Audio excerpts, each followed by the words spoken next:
Second వచ్చి యూజువల్గా ఈ ఓవరీస్ నుంచి రిలీజ్ అయ్యే ఈస్ట్రోజన్ ఉంది కదా, దాంట్లో హెచ్డిఎల్ కొలెస్ట్రాల్ ఎక్కువ అవుతుంది.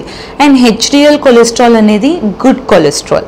ఎప్పుడు ఈస్ట్రోజన్ డిఫిషియన్సీ ఉంటుందో హెచ్డిఎల్ కొలెస్ట్రాల్ కూడా తక్కువ అయిపోతుంది. అండ్ అదర్ కొలెస్ట్రాల్స్ అంటే బ్యాడ్ కొలెస్ట్రాల్ అని చెప్పొచ్చు, అది ఇంక్రీజ్ అయిపోతుంది బాడీలో.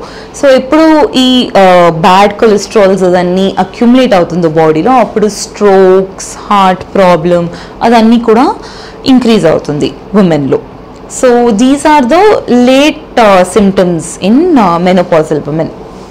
ఎర్లీ సిమ్టమ్స్కి ట్రీట్మెంట్ వచ్చి హాట్ ఫ్లషెస్కి చాలా మైల్డ్గా వస్తూ ఉంది, కంట్రోలబుల్, మీ డైలీ యాక్టివిటీస్ అఫెక్ట్ అవ్వట్లేదు అంటే what you can do is you know అలా మీరు సడన్గా హాట్ ఫ్లషెస్ వచ్చినప్పుడు ఫ్యాన్ కింద కూర్చొని కొంచెం రెస్ట్ తీసుకొని కూల్ డౌన్ అయిన తర్వాత you can get back to your work. That is one thing. లేదు అలా అవ్వట్లేదు, ఏమైనా ట్రీట్మెంట్ కావాల్సింది అన్నప్పుడు we have some treatments like selective estrogen receptor modulator నుంచి స్టార్ట్ చేయొచ్చు.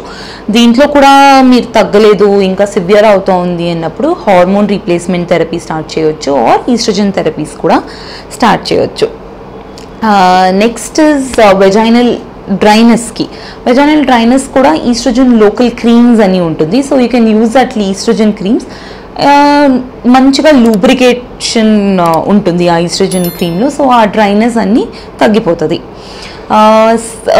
Again one more, mood swings లేకపోతే మూడ్ చేంజెస్ అలా ఏమైనా ఉంటే డెఫినెట్గా most important is family support.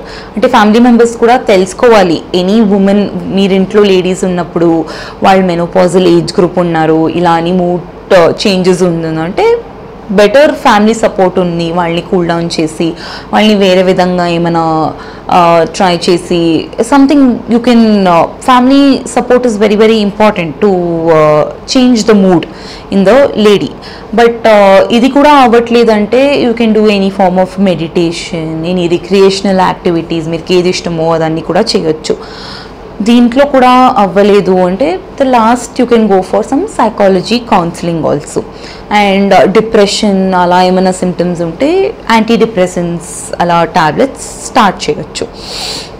Next urine ఏమైనా ఇన్ఫెక్షన్స్ అలా ఉంటే then we'll definitely have to start on antibiotics. And ఇప్పుడు లేట్ సిమ్టమ్స్ వచ్చి, ఎర్లీ సిమ్టమ్స్ వచ్చి can be treated in a way easily. ఈ లేట్ సిమ్టమ్స్ అనేది we have to definitely prevent దాన్ని. So దాన్ని ప్రివెన్షన్కి అంటే osteoporosis ప్రివెన్షన్కి all menopausal women should take calcium supplements at least for 2 to 3 months in a year. And ఈ కాల్షియంతో vitamin D కూడా తీసుకోవాలి. So both together will keep your bones stronger and prevent osteoporosis. Next also ఇది cholesterol control అవ్వాలంటే lifestyle modifications చాలా చాలా important. So మీరు ఏమైనా యాక్టివిటీస్ చేయొచ్చు.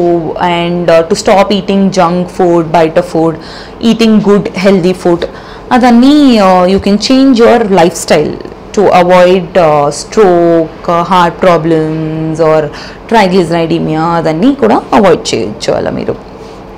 మెయిన్గా మెనోపాజ్ అందరికీ, ఈ మెనోపాజ్ ఆల్ లేడీస్కి రాలేదు, ఓన్లీ ఫ్యూ పీపుల్కి ఇలా మెనోపాజల్ సిమ్టమ్స్ వస్తుంది.